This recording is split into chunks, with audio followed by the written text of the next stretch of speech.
Les matins se suivent et se ressemblent pour Saïdou Malali. Le Camerounais, originaire de l'extrême nord du pays, est un lève-tôt. Le septuagénaire nourrit sa femme Adiza, 38 ans, et leurs 8 enfants, grâce à la collecte des déchets ferreux. Je me débrouille, c'est avec ça que je nourris mon enfant, je nourris mon famille avec. J'envoie, même je me débrouille, j'envoie sur la famille au village. Je reste avec mon enfant ici encore, je paye le locataire. Ici, au quartier Mokolo et Lobby, à Yaoundé, dans l'activité de rébut de métaux, Saïdou compte parmi les plus anciens. Quand le temps qu'il le fait, on a commencé le travail de fer. Tout le monde me voit dans le quartier, je ramasse le fer, comme on m'appelle un fou. C'est à cause de ça qu'on m'appelle Papleur. Jusqu'à le nom là, il est resté comme ça. À l'époque moins répandu et considéré comme travail de la honte, il était alors propriétaire d'un dépôt. Avant là, j'ai mon magasin, 2 magasins. Quand avant là, tu entres dans les poubelles, tu ramasses. Tu viens entasser, tu vends. Tu gagnes ton argent. Maintenant, on pèse dans le balance. Tu vois que c'est différence. 42 ans déjà que Paplé vit de la collecte des déchets ferreux. Et jamais il ne s'en est lassé. Saïdou reste fidèle à son quotidien.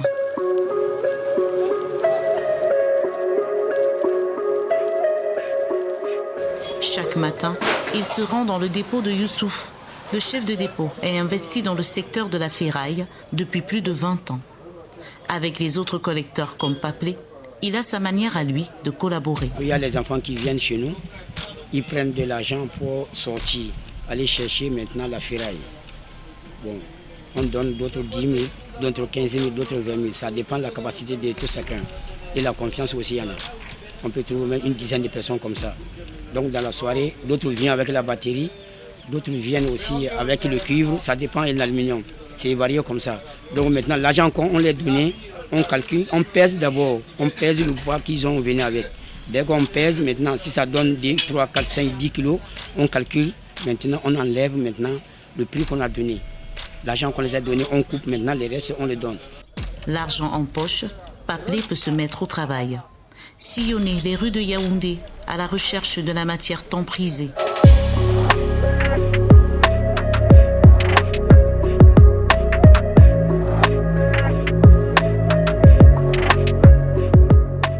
Sous une chaleur accablante, Paplé brave la rudesse de sa charge. Elle s'alourdit tout au long de la journée.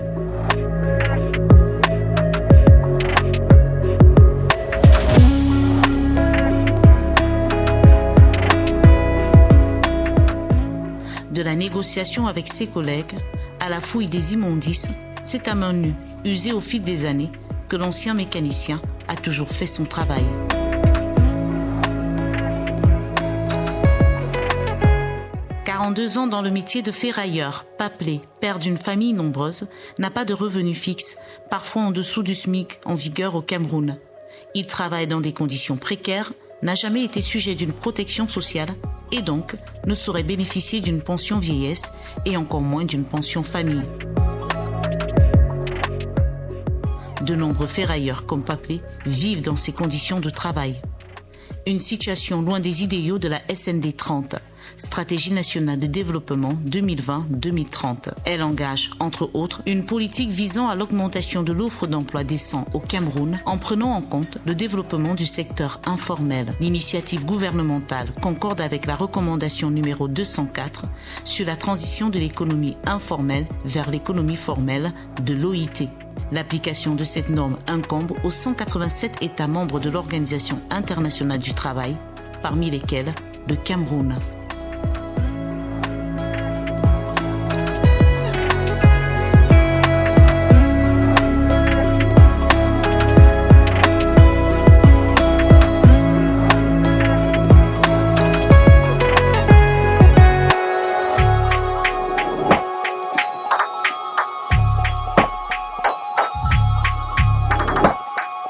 Douala, capitale économique du Cameroun, quartier Akwa. Dr Joseph Silver Katchue est médecin spécialiste depuis 24 ans en santé et sécurité au travail.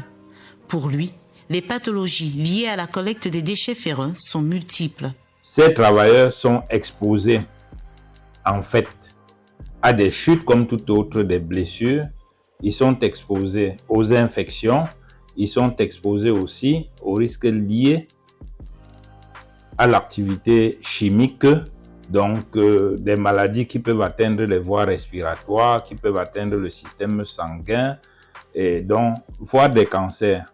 Des milliers de Camerounais, pour la plupart moins instruits, s'adonnent à cette activité lucrative malgré les risques encourus. Dr Captué préconise des moyens de prévention. Faire une promotion de l'utilisation des équipements de protection individuelle à ce niveau, à défaut de surveiller leur santé classiquement par des visites médicales d'embauche, par des visites médicales systématiques, par des visites médicales périodiques, comme ça se fait dans la norme de l'assurance de la santé des travailleurs.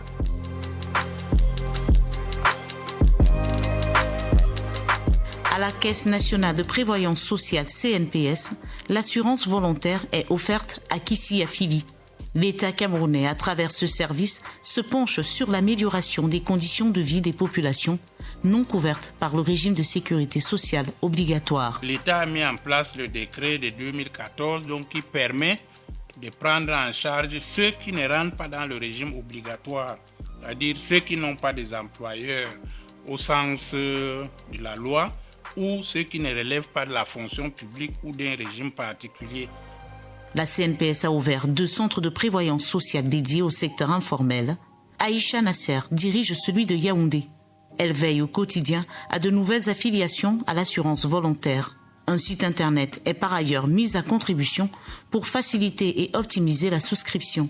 Les conditions requises, être du secteur informel et avoir une capacité à cotiser de manière régulière au rythme du potentiel assuré. Ça veut dire que si vous avez un Ben Skinner qui a peut-être 2000 francs par jour, il décide de cotiser 500 francs par jour pour atteindre le montant qu'il a décidé, il peut le faire. L'assurance volontaire couvre vieillesse, invalidité et décès. Et qu'en est-il de l'assurance maladie? La CNPS a signé une convention avec Atlantique Assurance. Tous ceux qui souscrivent à l'assurance volontaire ont la possibilité de signer un contrat avec Atlantique Assurance. Toutes les personnes peuvent souscrire à cette assurance, c'est intéressant, il y a tous les prix. Donc c'est ce que nous avons fait pour l'assurance maladie. Des services qui profitent à vie et s'étendent sur les membres des familles. Quelqu'un a cotisé chez nous pendant 15 ans. En 4 ans, la CNPS a totalement remboursé en fait ses cotisations. Mais la CNPS continue, la pension est à vie. Et quand je dis à vie, ça veut dire que si la personne arrive à décéder, ce qu'on ne souhaite jamais, nous reversons à ses ayants droit. Ça devient une pension de survivant. Les ayants droit chez nous, c'est qui? C'est la veuve, ça peut être le veuf, mais on parle plus de la veuve. Ça peut être la veuve, les enfants de moins de 21 ans et les ascendants qui sont père et mère. Donc la CNPS continue à leur reverser votre pension que vous avez en fait selon ce que vous avez souscrit. De l'avis de nombreux experts, les collecteurs ancrés dans le secteur informel devraient se regrouper au sein de coopératives et même en syndicats.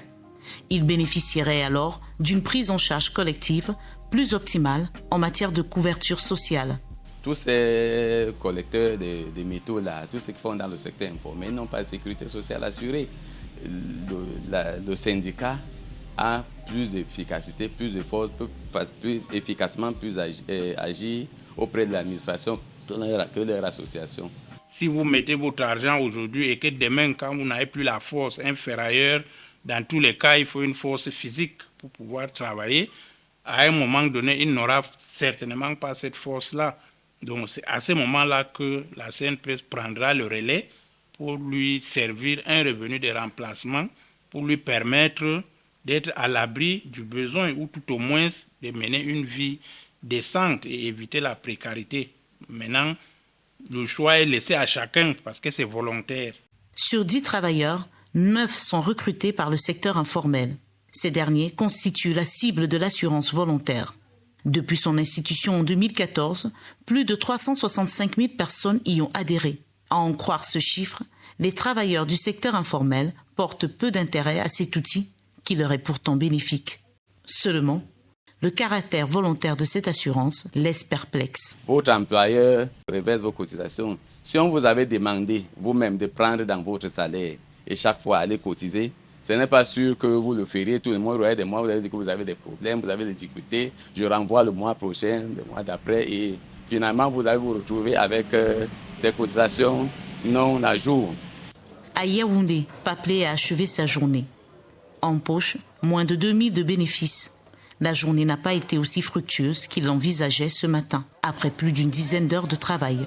Les déchets ferreux collectés par Paplé sont amassés dans un dépôt, celui de Youssouf. Ils devront peser des tonnes, assez pour remplir un camion. Ils seront alors transportés vers des usines métallurgiques. Le travail de Bachirou. Le chauffeur de camion parcourt les villes du Cameroun et parfois ceux d'Afrique centrale pour faire le plein de métaux recyclables. Nous le trouvons en train de décharger une cargaison qu'il a eu beaucoup de peine à rendre à destination. Les dépenses qui gagnent, les bénéfices qu'on gagne. Maintenant, quand tu sors au Congo, en tant que Bénin au Cameroun, tu vas dépenser ici jusqu'à 350 000, 400 000 en route. Et les papiers qu'on a fait là, ça sert à quoi? Ça ne sert à rien. J'ai dit qu'il y a un policier là maintenant, par exemple, quand tu donnes un 10 000, comme le Congo, quand tu payes 10 000 francs, on te fait un papier. Quand tu viens devant chez l'autre policier là, tu vas lui montrer. Il va dire qu'il est passé. Mais ici au Cameroun, ce n'est pas ça. Chacun y vient seulement, mais dans sa poche. Tu donnes 10 000 à quelqu'un, il dit que non, donne-moi 20 000, c'est quand il a ouvert un boutique. Une réalité que connaît bien Youssouf, le chef de dépôt. Les tracasseries ont des répercussions sur son activité. Peut-être je peux voyager, je viens avec une marchandise, je viens tard en déchargeant, tu vois qu'un policier ou bien un gendarme vient, il dit que montre-moi les papiers. Fais-moi ça, tu ne donnes pas, c'est de l'argent qui sort. Tout ça là, les patrons de dépôt la paient, tout ça c'est une perte pour lui. Une des nombreuses difficultés des maillons de la chaîne du secteur de la ferraille recyclable. Son syndicat, le SINAFSEC, s'est investi à la résoudre. Mais beaucoup continuent de faire la sourde oreille, trouvant des failles.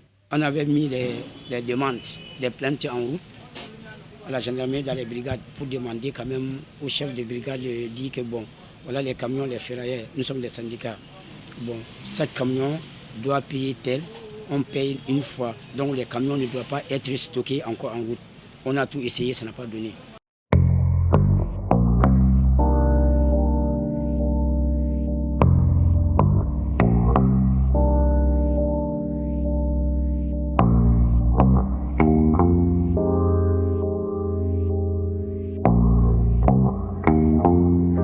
Douala est considérée comme le poumon économique de la ferraille. La ville abrite la majeure partie des industries métallurgiques, dont les déchets ferreux constituent 30% de la matière première. La rue Bessengue en est réputée pour son stockage. Ici, des dizaines de dépôts jonchent la ruelle, la cible de Christophe Dassy. Depuis 2012, il est à la tête du SINAFSEC, syndicat national autonome des ferrailleurs et de la sauvegarde de l'écosystème du Cameroun. Sur le terrain, il tente de convaincre les ferrailleurs à adhérer au syndicat. C'est un secteur où il y a les jeunes qui vont encadrer, des jeunes qui doivent bénéficier de la protection sociale, bénéficier de la santé et sécurité au travail. Travailler dans la ferraille sans gants, sans chaussures de sécurité, c'est un danger. Mais au syndicat, on va leur apporter ce process, on va les éduquer, faire des formations. Et puis, je pense que d'ici à là, on aura un secteur reconnu, un secteur où il fait donc vivre et où la précarité va s'éliminer graduellement avec nos efforts. Achat de ferraille, vieux frigo, vieux marmite, achat de ferraille, vieux frigo, vieux marmite. Dans les rues du quartier Elf à Douala, sillonne Zaché. L'ancien étudiant à l'université de Yaoundé 1 s'est lancé dans la collecte de la ferraille à la recherche du pain quotidien. Grâce à sa stratégie de porte-à-porte, il glane précieux métal.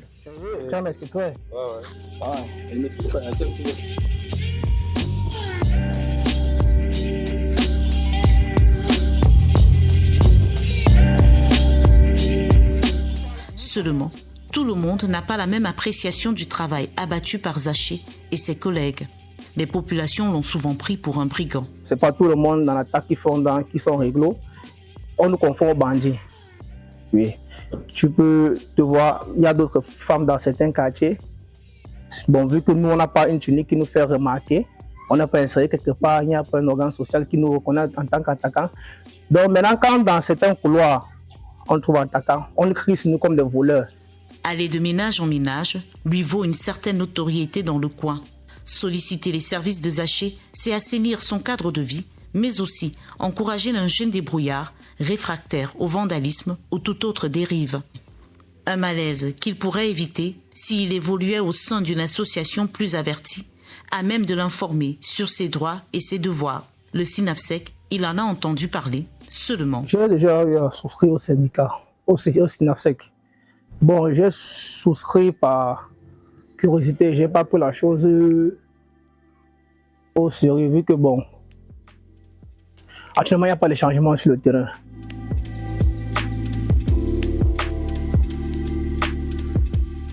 À Bessengue, nous retrouvons Apollinaire. Cet ancien mécanicien a intégré le secteur de la ferraille depuis 20 ans. Il y a quelques années déjà qu'il est propriétaire d'un dépôt.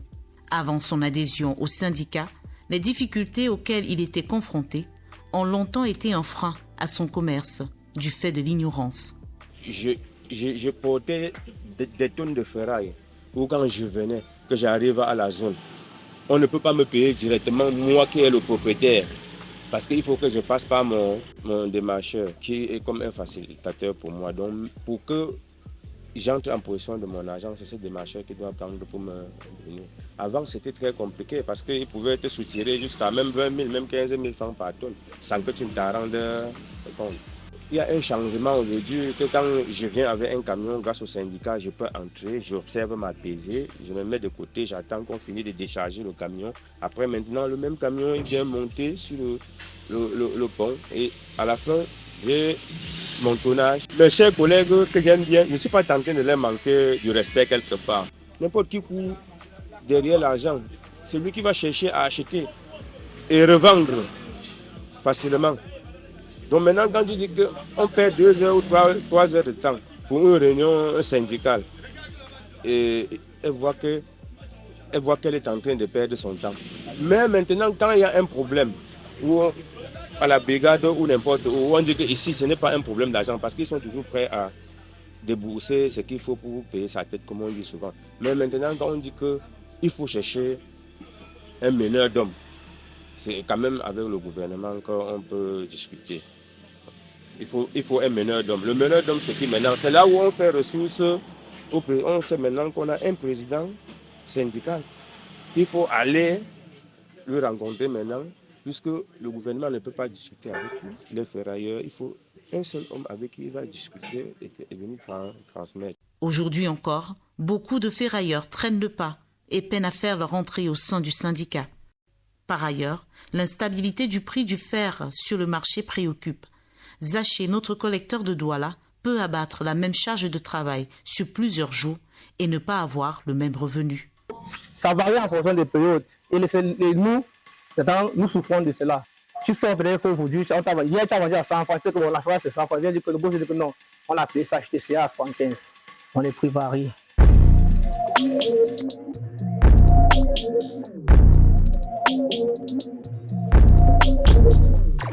Au lieu dit zone industrielle à Douala, nous retrouvons Magloire So. Dans le milieu de la ferraille, il se fait appeler Wafo. Cet ancien gérant de Colbox est intermédiaire depuis 6 ans.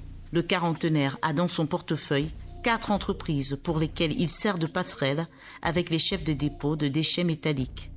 Il y a beaucoup de collecteurs qui n'ont pas assez de fonds pour travailler. On donnera aux chefs de dépôt, ils travaillent, ils achètent. Dès que ça atteint déjà la quantité qu'un camion peut prendre, on envoie le camion, ça charge, ça vient. Et puis on fait les comptes, j'enlève mon argent, j'enlève mon argent que j'ai préfinancé. Et puis le reste, je le remets. Nous, on prend pour déverser aux sociétés et aux entreprises qui achètent la ferraille. C'est nous qui venons avec la marchandise. Tout le temps, on est toujours en train de perdre l'argent. Parce que d'autres gens, ils t'appellent qu'il faut envoyer l'argent, il a chargé. En réalité, il n'a même pas chargé. Quand vous envoyez l'argent, après, on appelle le mot, on ne passe même plus. Bon, c'est comme ça, on est obligé, on paie l'argent tous les jours. Ce risque, beaucoup d'aciéries ou entreprises de recyclage ne veulent plus le courir. Raison pour laquelle elles ont recours aux intermédiaires comme Wafo. Il va d'ailleurs nous conduire à l'un de ses clients. Hugues Koyep, chef d'entreprise spécialisé dans le recyclage des déchets non ferreux. Depuis 6 ans, Wafo est son intermédiaire. L'intermédiaire nous assiste dans l'approvisionnement de matériel. Avant, le rôle d'intermédiaire, il y a peut-être, disons, 15 ans, l'intermédiaire à l'époque ne s'investissait pas. L'intermédiaire d'aujourd'hui s'investit parce qu'il engage ses fonds pour assister ceux qui sont des collecteurs sur le marché et reviennent déverser chez nous. Nous profitons de notre entretien pour évoquer la question de la fixation des prix du fer sur le marché. Sur le sujet, le chef d'entreprise a sa position. On ne donne pas un prix par fantaisie, on donne le prix tenant compte des charges que nous avons, les employés, les impôts et les exports et tout. Métafrique Steel est une des 2 filiales camerounaises du groupe indien Métafrique. Implantée au Cameroun depuis une dizaine d'années, elle est investie dans le recyclage des matériaux ferreux et non ferreux. Ahmed Jaber en est le directeur général. L'exportation frauduleuse des déchets métalliques vers les pays comme le Nigeria perdure et gangrène le secteur.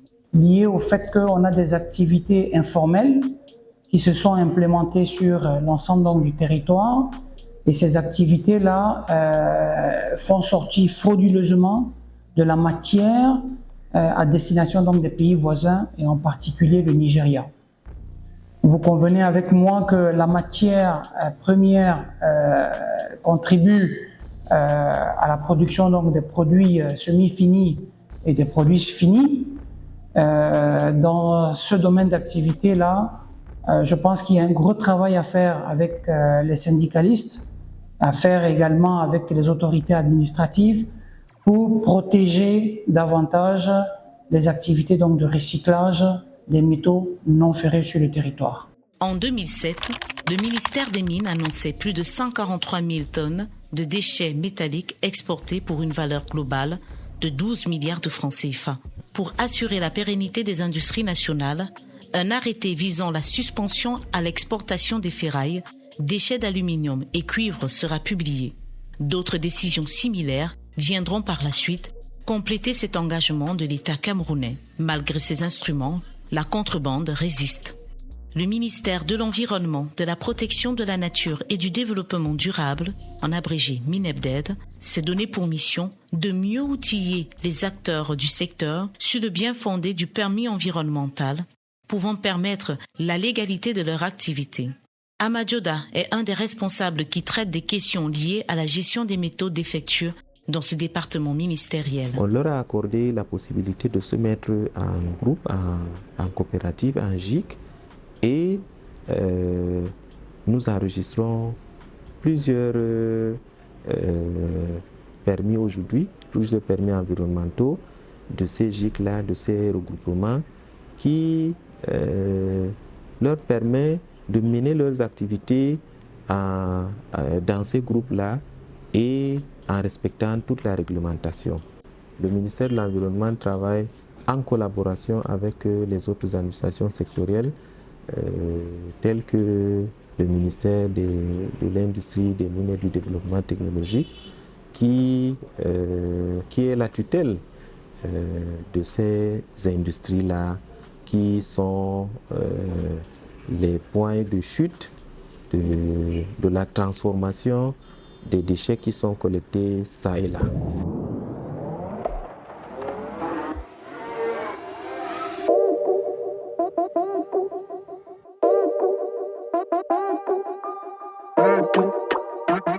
À la mairie de Yaoundé 1er, le service de la protection de l'environnement et du développement met un point d'honneur sur la gestion des déchets dits valorisables. Objectif, réduire le volume de décharges publiques dans cette commune. Il est question de mettre sur pied des filières de valorisation des déchets métalliques comme la ferraille, qui doivent avoir également la filière de valorisation. Pour qu'on ait une vie de moins en moins sale, il faut qu'on ait de moins en moins de déchets qui encombrent nos rues. Et comme je le disais, l'une des pistes de solution consiste à créer des filières de valorisation de ces déchets. Il faut que le déchet soit une valeur économique. Une condition sine qua non qui s'imbrique à la recommandation numéro 204 de l'OIT, portant transition vers l'économie formelle. Un atout majeur pour le gouvernement camerounais, accompagné dans ce sens par le Bureau pays de l'Organisation internationale du travail qui couvre la Guinée équatoriale, Sao Tomé et Principe et le Cameroun. Marina Yamiche est spécialiste des activités des travailleurs en abrégé ACTRAV au sein de l'OIT. Sa visée, accélérer la formalisation du secteur de la ferraille dans le pays.